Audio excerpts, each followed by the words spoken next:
Hello everyone, I'm Brandon Marcello. This is Joel A. Erickson. It is Tuesday, which is our big press conference day here at Auburn.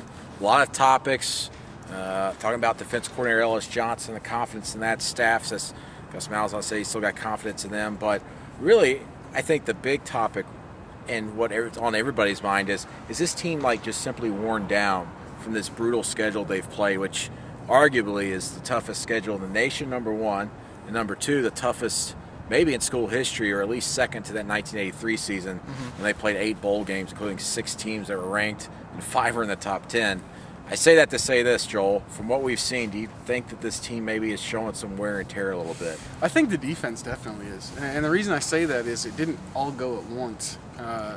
You know, it was kind of came in pieces. You know, they didn't get any pass rush against South Carolina, and then the next week the secondary didn't play well, and then it kind of trickled down. And the run defense finally kind of gave way. For the first time all year against Georgia, but there were signs of it against Texas A&M, and it was really the first time like you said, the first time all year.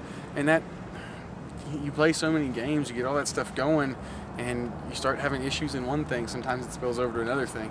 Sort of that gradual thing kind of seems like they've kind of gotten worn down a little bit. Just trying to maybe fix the other stuff. And maybe Georgia's defense has not been great all season, but they've played well at times. But you wonder if Auburn maybe not necessarily worn down, but maybe the pressure and the carryover from that Texas A&M game got back to them, because they've had to play comeback against Ole Miss, and then the very next week against A&M in a big way when they're down 18. Mississippi State. They have had Kansas State. Goodness gracious. They've had all the pressure on their backs in the second half. Came back from 10 points down to beat Ole Miss, and nearly came back and probably should have beaten Texas A&M if not for 2 fumbles. So you wonder if the offense is, just worn down, maybe more so mentally than maybe physically. Yeah, the other thing is I went back and obviously did the normal rewatching of the telecast that I do. It just seemed like with the offense that all of the little things kind of piled up on them all at once. Holding penalties, turnovers, and they dropped passes, and pass protection issues. Just like stuff that we've seen like maybe once in each game, all at once.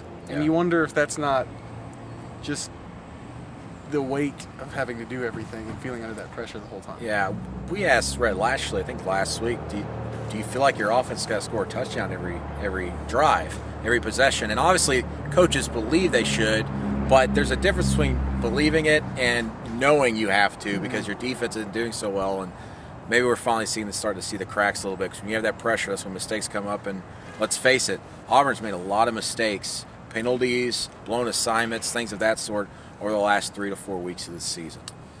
Maybe, and here's the other thing, maybe it was, everyone's been talking about the schedule all year, and I think maybe some people around Auburn maybe didn't quite give it as much credit. Like you said, it shapes up as arguably one of the top 2 or 3 toughest schedules, maybe the toughest schedule Auburn's ever faced. Yeah, 4 teams they've already faced that are currently ranked in the top 12, and it'll be a 5th when they go to number 2 Alabama.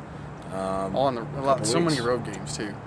All 4 of those games on the road, and all 5 will be on the road when it's all said and done. So something maybe that we should have, and some people did talk about it quite a bit. Yeah, absolutely. Something maybe we should have talked about a little bit more.